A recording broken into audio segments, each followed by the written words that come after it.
Associate cricket में अगर हम बात करें, अभी रिसेंटली आपने देखा होगा पिछले एक हफ्ते में बहुत सारी जो मैचेस वगैरह हैं, वो बहुत सारी चीजें यहाँ पर हुई, बहुत सारा एक्शन कहीं ना कहीं देखने को मिला। और ये सारा एक्शन जो है हमने एसोसिएट फेसबुक पेज के थ्रू और जल्द यूट्यूब चैनल के थ्रू आपके सामने पहुंचाने की पूरी यहाँ पर कोशिश की है। और आप सबसे रिक्वेस्ट है, जिन्होंने भी इस वीडियो को क्लिक किया है, आप डेली के सब्सक्राइबर है, तो आप सबसे रिक्वेस्ट है कि एसोसिएट फेसबुक पेज को जाकर आप अभी कभी फॉलो करिए। वहां पर बहुत सारा कंटेंट आप डेली बेसिस पर मिस कर रहे हैं, जो कि आपको बहुत ज्यादा अपडेटेड रखेगा एस्ट्रोनॉट ट्रेड को लेकर। तो जाकर अभी कभी फॉलो करिए। उस पे फेसबुक पेज का जो लिंक है वो आपको इस वीडियो में डिस्क्रिप्शन में मिल जाएगा, और ओवरऑल आप हमारे कम्युनिटी टैब में भी जाकर देख सकते हैं। वहां पर भी एस्ट्रोनॉट फेसबुक पेज का लिंक आपको मिलता रहेगा। लगातार हम अपडेट देते रहते हैं। तो खैर, उस पेज को जाकर अभी के अभी सबके सब जितने भी व्यूअर्स हैं डेली क्रिकेट के, वो सब सब्सक्राइब जरूर कर लीजिए। बहुत सारे अपडेट्स आप मिस कर रहे हैं। चलिए अब बात करते हैं। तो बहुत सारे राउंड अप यहाँ पर हुआ, तो हम सोचा कि एक क्रिकेट एक्शन राउंड अप किया जाए सर, कुछ कुछ चीजों के बारे में, खास चीजों के बारे में यहाँ पर बात की जाए, जो कुछ एक्शन अभी रिसेंटली अभी देखने को मिले हैं। तो सबसे पहले आज शुरुआत करते हैं क्रिकेट वर्ल्ड कप लीग 2 के।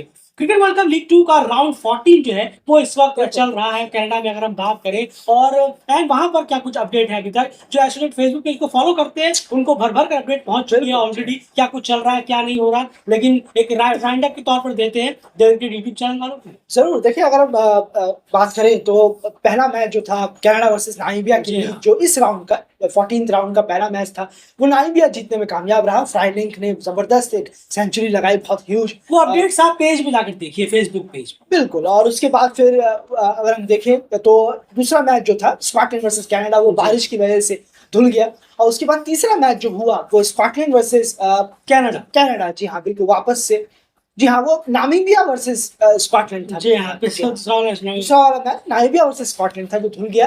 फिर तीसरा मैच कनाडा वर्सेस स्कॉटलैंड हुआ, जहां पर पैनिंगटन और मनसे की जोरदार इनिंग और एक जबरदस्त पार्टनरशिप ने स्कॉटलैंड को 7 विकेटों से जीत दिलाई, और बहुत कमेंडेबल परफॉर्मेंस रहा। बहुत सस्ते में ऑल आउट कर दिया अगर हम देखें कनाडा की टीम को। फिर वहीं चौथा मैच जब हुआ नामीबिया वर्सेस कनाडा दोबारा भिड़े, तो फिर से नामीबिया ने पहले बल्लेबाजी की, और वहां पर मलान क्रूजर और फ्राइलिंग जैसे बल्लेबाजों ने हाफ सेंचुरी लगाई, बहुत बेहतरीन इनिंग खेली।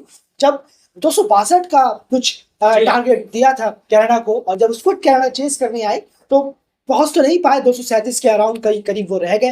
लेकिन बर्नर स्कॉट और जे स्मिथ ने कमाल की परफॉर्मेंस की बॉलिंग से। 4 विकेट स्कॉट से निकाले और 3 विकेट स्मिथ ने, और नामीबिया ये मैच जीतने में कामयाब। बिल्कुल, अगर हम बात करें यहाँ पर इस वक्त अभी रिसेंटली अपडेट आया आईसीसी की रैंकिंग्स का, टॉप 10 एसोसिएट बैट्समैन और टॉप 10 एसोसिएट बॉलर जो हैं ओडीआई में, वो कौन से हैं आईसीसी की रैंकिंग के हिसाब से। अभी अभी एसोसिएट फेसबुक पेज पर जाइए और वहां जाकर आपको अपडेट मिलेगा। कल ही हमने अपडेट दिया है, जाकर देखिए कि आखिर कौन कौन से हैं आपके फेवरेट प्लेयर वहां पर है या नहीं है, या फिर कौन कौन सी टीमों के प्लेयर है, जाकर एक बार जरूर चेकआउट करिए।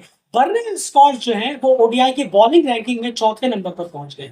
वहां पर जाकर आप चेकआउट करिए कि पूरी लिस्ट क्या है। आगे बढ़ते हैं। नेपाल वर्सेस वेस्ट इंडीज का जो सीरीज होने वाली है, अभी 3 मैच इंडिया सीरीज जो है उसमें कुछ अपडेट्स किए गए हैं, डेट्स में हैं। एक ही अपडेट है, बताएंगे जरा क्या। जी हाँ, जो पहला मैच जो था वो तो 27 को ही था, 27 सितंबर को। और उसके बाद दूसरा मैच जो था पहले वो 28 सितंबर को था, लेकिन अब इसे बदलकर थोड़ा सा चेंज कर 29 सितंबर कर दिया गया है। और 30 सितंबर को तीसरा मैच होगा, यानी कि 3 ट्वेंटी की सीरीज है। जो चेंज हुआ है ये फाइनल की वजह से हुआ है। एशिया कप फाइनल जो है वो उसी दिन है जिस दिन दूसरा मैच पढ़ना था, तो इसलिए 28 सितंबर को फाइनल होना था। तो और अब 29 को कर दिया गया है, थोड़ा सा इसमें बदलाव किया गया है। Nepal versus West Indies series अच्छा ही है, और बहुत बड़ी सीरीज है नेपाल के लिए। फर्स्ट टाइम वो कोई बायलैटरल खेल रहे हैं किसी फुल मेंबर से, तो वाकई में अपने आप में ये हिस्टोरिकल सीरीज। बिल्कुल सही कहा, इवेंट तो ये सीरीज डेफिनेटली हिस्टोरिकल है, क्योंकि पहली बार आप बायलैटरल सीरीज खेल रहे हैं किसी फुल मेंबर से। और यहाँ पर अभी टीम ने जो प्रिपरेशन के तौर पर ऑस्ट्रेलिया के खिलाफ, माफ कीजिएगा, ऑस्ट्रेलिया में जाकर टॉप एंड और बाकी सब एकेडमिक टीम के खिलाफ जो है प्रिपरेशन वगैरह यहाँ लगातार की है। नेपाल की ए साइड कहीं ना कहीं अभी दौरे में गई थी आसाम के, जहां पर उन्होंने 3-2 से सीरीज जीती। उसकी पूरी अपडेट हमने 2 वीडियोस के थ्रू आपके सामने प्रेजेंट किया। वो वीडियोस मिस आउट की तो प्लीज अभी क्या भी चेक करिए। अभी रिसेंटली कल या परसों के वीडियोस है जहां पर हमने पूरी नेपाल की प्लेयर्स की परफॉर्मेंस की बात भी की है, पूरी तरह से उनके मेरिट बेसिस पर, और उसके अलावा जो सीरीज में क्या कुछ घटा उसके बारे में बात की है। तो उन 2 वीडियोस जाके जरूर अभी के अभी चेकआउट करिए। तो खैर ओवरऑल यहाँ पर अभी थोड़ा सा एक लंबा गैप जरूर है, अगर आप देखेंगे शायद 20-25 दिन का गैप है वेस्ट इंडीज की सीरीज शुरू से पहले और अभी तक की। अगर हम ओवरऑल बात करें तो ये टीम हालांकि बहुत लंबे टूर से यहाँ पर आई है, रेस्ट भी प्लेयर्स को जरूरत है, लेकिन ऐसा हो सकता था कि इससे पहले बीच में कुछ एक आध अगर छोटी मोटी कोई सीरीज वगैरह अगर टीम खेल लेती बहुत बेहतर होता, कुछ मैच अगर खेल लेते।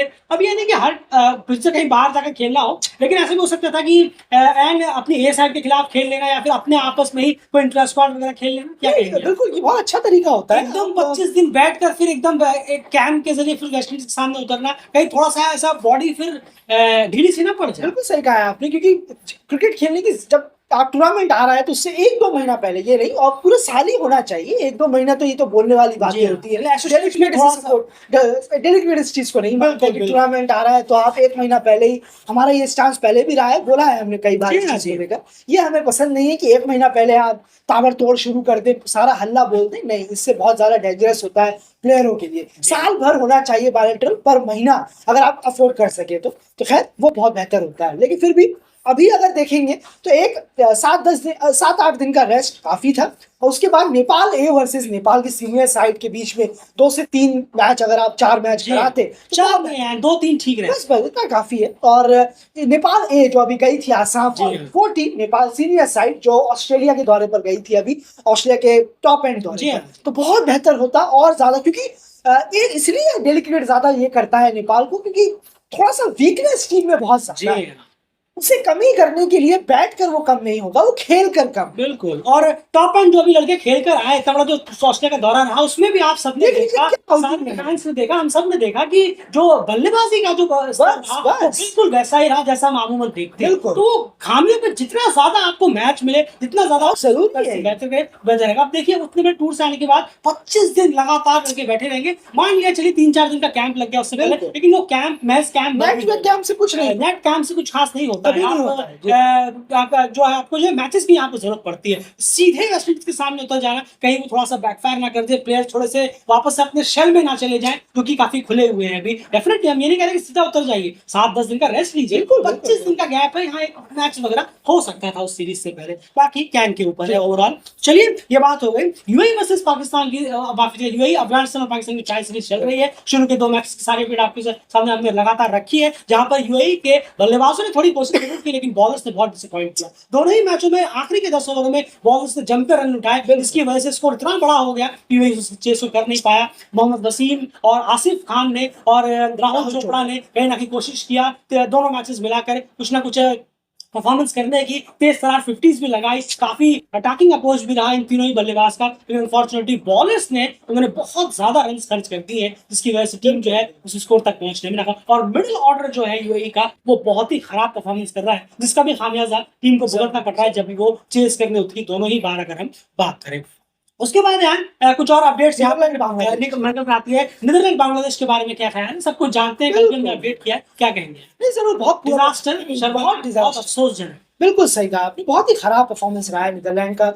मालूम है टीम वो नहीं है, प्लेयर वो नहीं है, लेकिन हम बार बार वही कहेंगे, हम सिर्फ उन 6 प्लेयरों की बात कर रहे हैं जो यहाँ आए हैं, जिनके पास अच्छा एक्सपीरियंस है। उन्होंने भी परफॉर्मेंस नहीं किया, इसीलिए हम ये बार बार डिसअपॉइंटिंग वर्ड जोड़ रहे हैं। बिल्कुल, वो जा भी रहे हैं, वो वर्ल्ड कप में जा भी रहे हैं, वो ऑब्वियसली 15 में उनका नाम होगा ही। बिल्कुल बिल्कुल। तो खैर उन प्लेयरों पे बहुत डिसअपॉइंट है। जो प्लेयर हमने बात की, मैक्सवेल, विक्रमजीत सिंह, आपके स्कॉट एडवर्ड, आप काइल क्लेन, मैक्रेन और एक और भी प्लेयर तेजा, जी हाँ बिल्कुल तेजा। तो इस तरीके के जो प्लेयर हैं, इन पर बहुत ज्यादा तेजा कम से कम एंकरिंग कर कुछ तो इनिंग लेके जा सकते थे। मैं मानता हूँ तेजा इतने ज्यादा T20 प्लेयर नहीं है, लेकिन फिर एक एंकरिंग वाली इनिंग भी खेल सकते थे, वो भी नहीं खेल पाए। बहुत सारा डिसअपॉइंटिंग परफॉर्मेंस रहा है बहुत ज्यादा। और फिर वही बात है कि डेलीकेट वापस से इस चीज को थोड़ा दोहराएगा कि वो प्लेयर जब आएंगे तो क्या उन्हें इतनी प्रिपरेशन मिलेगी एशिया के लिहाज से, क्योंकि वर्ल्ड कप एशिया में है, तो क्या फिर नीदरलैंड कोई प्रिपरेशन करेगा ऐसी कि एशिया में फोकस किया जाए उन प्लेयरों के साथ जिन्हें वो लेने वाले हैं? जैसे कि आप नाम भी बता देते हैं,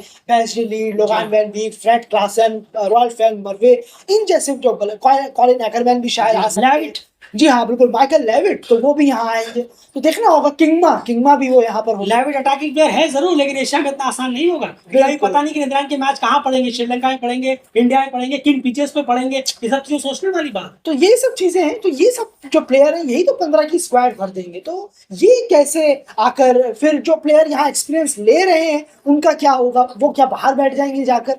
तो ये काफी चैलेंजेस है नीदरलैंड के लिए एशिया के वर्ल्ड कप में कुछ कर दिखाने के लिए। बिल्कुल सही, जरूर है। प्लेयर्स कि अनअवेलेबिलिटी बहुत बड़ा क्वेश्चन है, जो कि इस दौरे में साफ दिखी है। उन प्लेयर्स के बिना तो शायद अभी फिलहाल बात नहीं बन। बिल्कुल सही कहा। जो 6 प्लेयर्स यहाँ थे जो वर्ल्ड कप में 100% जा जी रहे हाँ, हैं, जी। उन्होंने भी बहुत कुछ डिसअपॉइंट नहीं। किया। आप देखिए इस सीरीज में 2 मैच की सीरीज में कल लास्ट मैच तो धुल गया बारिश की वजह जी से। हाँ, जी। सबसे हाईएस्ट स्कोरर आर्यन दत्त है, 43 रन 2 मैचों में मिलकर बनाए नीदरलैंड के लिए। यही कहानी बयां कर देता है कि ऊपर के बल्लेबाजों ने कितनी गंदी परफॉर्मेंस यहाँ पर दी है। चलिए last but not least challenge league की बात कर लेते हैं थोड़ा सा। चैलेंज लीग अभी रिसेंटली कंक्लूड हुआ। बहुत ही टॉप कवरेज और लगातार कवरेज हमने एसोसिएटेड फेसबुक पेज पे उसकी लगातार दी है। आपने मिस आउट किया है तो अभी कभी फेसबुक पेज पे जाकर फॉलो करिए। चैलेंज लीग में जर्सी ने राउंड 2 चल रहा था, राउंड 2 को भी जर्सी ने टॉप किया है। उन्होंने सबसे ज्यादा मैचेस जीते। उसके बाद कुवैत ने जबरदस्त परफॉर्मेंस दी और जर्सी और कुवैत अभी भी इस राउंड चैलेंज ए में टॉप 2 पे बने हुए हैं। और पीएनजी के लिए ये हॉरिबल सीरीज गई है। अगर हम बात करें वो सभी मैच हारे, एक भी मैच जीतने में कामयाब नहीं रहे। 2 मैच एबेंडेंट हो गए बारिश की वजह से और उनके साथ एक केस भी जुड़ गया किशोर तोरिका को लेकर, जो कि उनके प्लेयर अरेस्ट हुए। खैर वो अलग बात है। तो फिलहाल इस एस्ट्रोनॉट राउंड अप में इतना ही। बने रहिए डेली चैनल के साथ, सब्सक्राइब जरूर करिए चैनल को, एस्ट्रोनॉट फेसबुक पेज को फॉलो करिए और आपकी क्या राय अपडेट्स है जरूर इस वीडियो में सेक्शन में कमेंट सेक्शन में बताते थे।